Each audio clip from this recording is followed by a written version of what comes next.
Hey guys, welcome back to Clownfish TV. This is Kneon and Geeky Sparkles is sitting this one out. We're going to give you a bit of an update on the whole situation with Netflix and Paramount and Warner Brothers. We had James Cameron come out and say that he actually thought the Paramount deal is a much better deal for Hollywood and for filmmakers. And now we've got Ted Sarandos, the co-CEO of Netflix, telling them to piss off, basically.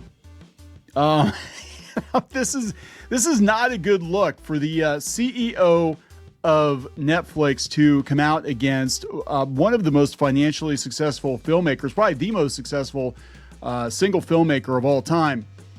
Is not a good look. I don't think we'll be getting any Avatar movies on Netflix anytime soon, but they're locked down with Disney. So we'll talk about that. But then we got Mark Ruffalo. Mark Ruffalo getting into it too. Mark Ruffalo is always sticking his nose into other people's business, right? He always has some kind of a hot take to offer up. And the reality is he's not doing a whole lot of acting these days. It seems like he's spending all of his time on social media.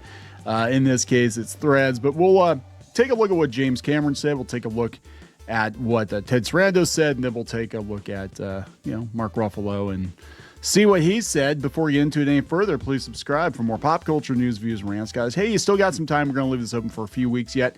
If you would like to nab a copy of the Crimson Wren graphic novel hardcover out on Kickstarter, this is another chance to get this book. It's been out of print for about 3 years now. Check it out on Kickstarter. That's Crimson Wren, the Adventure Edition.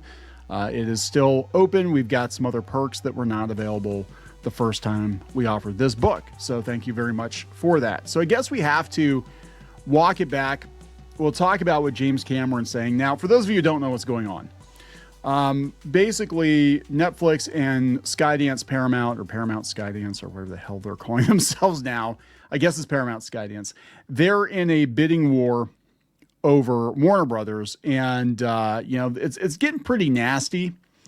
And we've got Netflix thought they had it in the bag, and then here comes Paramount, and Paramount saying they've already cleared the regulatory hurdles. That was going to be one of the biggest issues for Netflix.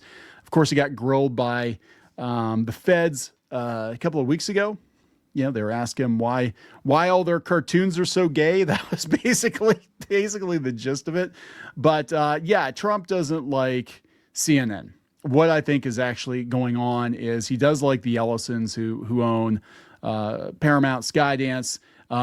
They have kind of nerfed CBS News under Barry Weiss. Well, depends on who you ask. But they definitely are reining them in because there were issues over there with, telling the truth. And I think he wants the same thing for CNN, which is owned by Warner Brothers. My personal opinion is that he would love to see CNN under the ownership of the Ellisons, because that means that CNN will probably have to abide by the same rules that CBS News currently is. But the problem with the Netflix acquisition of Warner Brothers is Netflix is not a very pro movie, not a very pro physical release or movie theater release company. They're a digital first company. They're just looking for streaming assets. We've got Ted Sarandos basically saying, hey, it's going to be fine, guys. We're going to allow there to be a 45-day window before we dump it on streaming. I don't think that's going to last. I think he's going to say whatever he has to say to get this deal through. And I think Hollywood knows it. And they're really between a rock and a hard place right now, because on one hand, they don't want the Ellisons getting control of Warner Brothers because, the Ellisons are conservative and they're probably going to push for more conservative content, Warner Brothers and Paramount. On the other hand, Netflix could completely destroy the ecosystem, right? So, it really is. There's no good choice for Hollywood. Basically, things are not going to remain as they have been. And, at least James Cameron is calling that out. So this is what he said. He said, famed director James Cameron sends scathing letter to antitrust lawmaker over Netflix Warner Brothers deal. Cameron slammed the proposed Netflix acquisition of Warner Brothers Discovery Studios and streaming assets in a letter to Senator Mike Lee. Cameron's letter to Lee, which has not been previously reported, escalates concerns over the deal's impact on Hollywood to lawmakers who could potentially stand in the way of the transaction. Netflix executives have consistently voiced their belief that the deal would not only win regulatory approval, but will be good for the media industry. So legendary Titanic director James Cameron is likening the theatrical experience to a sinking ship if Netflix acquires Warner Brothers. Cameron penned a letter last week to Mike Lee from Utah that was obtained by CNBC, in which he argues Netflix's proposed acquisition of Warner Brothers Studios and streaming assets could lead to massive job losses in Hollywood. Yes, fundamentally alter the theatrical landscape in the U.S., and negatively affect one of America's largest export sectors. Lee chairs the Senate Subcommittee on Antitrust, Competitive Policy, and Consumer Rights, which held a hearing on February 3rd to discuss the potential impact of the Netflix-Warner Brothers transaction. Cameron sent his letter after the hearing, during which Netflix co-CEO Ted Sarandos and Warner Brothers executive Bruce Campbell testified. He said, "I believe strongly that the proposed sale of Warner Brothers Discovery to Netflix will be disastrous for the theatrical motion picture business that I have dedicated my life's work to. Of course, my films all play in the downstream video markets as well, but my first love is cinema." And the thing is that Cameron, love him or hate him, and look, I'm not a huge fan of the Avatar movies, but the guy makes money. He makes money at the box office, big money at the box office. He always has. Pretty much everything he puts out, save for like The Abyss, does really, really well in theaters. So this is what Lee said back to camera. "We have received outreach from actors, directors, and other interested parties about the proposed Netflix and Warner Brothers merger, and I share many of their concerns. I look forward to holding a follow-up hearing to further address these issues." So here's where it gets catty. So we've got Ted Sarandos, the co-CEO of Netflix, throwing shade at James Cameron. James Cameron, who pretty much everything he drops in the theater makes $1 billion, right? Ted Sarandos wrote a rebuttal letter to James Cameron's slamming of Netflix deal. Read it. Okay, he said, "I respect Mr. Cameron enormously and I love his work. But his letter to you knowingly misrepresents our position and commitment to the theatrical release of Warner Brothers films. Cutting to the chase with MAGA loyal, why do they have to bring this up? MAGA loyalist Lee Sarandos reiterated his firm commitment to a strong showing for Warner Brothers in cinemas if the streamer beats back David Ellison and Paramount's $108 billion hostile takeover bid. He said, "I also said the same thing to Mr. Cameron when we met on December 20th, shortly after we announced our agreement to acquire Warner Brothers." Then pitchman Supreme Sarandos, who has been on a media tour this week that would put Dwayne Johnson and Taylor Swift to shame, pulled back the curtain on his meetup with Cameron. "During that meeting, we talked about Netflix's plans for Warner Brothers, including our 45-day commitment. Mr. Cameron was very supportive.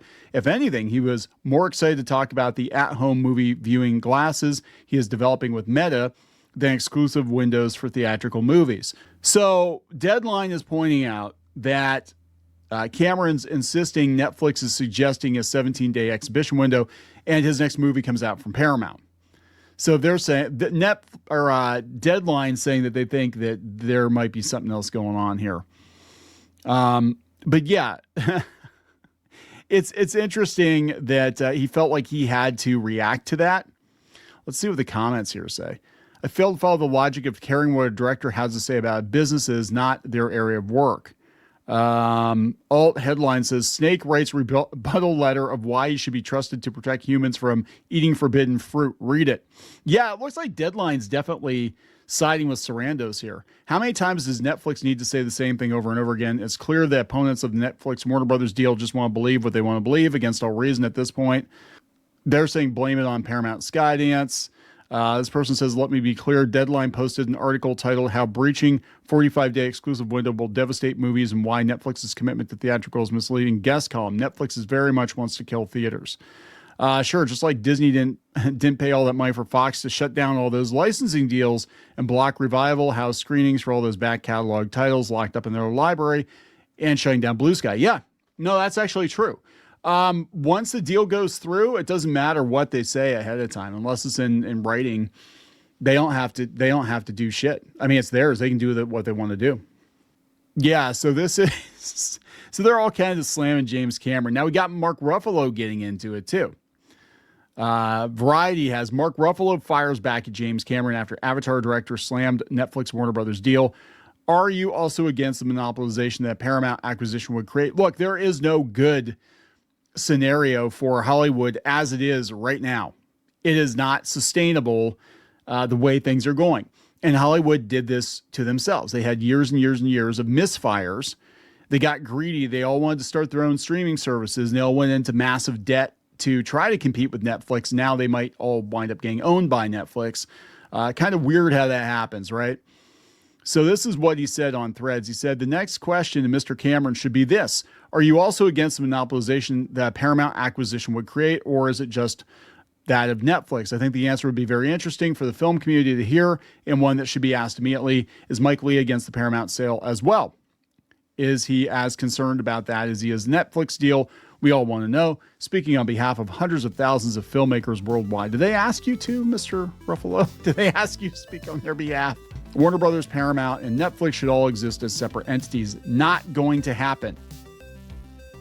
It's not going to happen because the money ran out. This person says, I know we say it a lot, but I truly hope you know how impactful you are in the world. This guy here says, this is such BS. Netflix didn't kill the cinemas. They died of assisted suicide with the help of Cameron. Ticket prices are expensive because Hollywood is expensive. Same with popcorns and refreshments. Folks aren't stupid. They spend less than a single movie theater experience for a month of Netflix and enjoy it on their inexpensive large screen TVs. Plus, they can pause to pee anytime they want and not worrying about the disruption of other clowns in the room.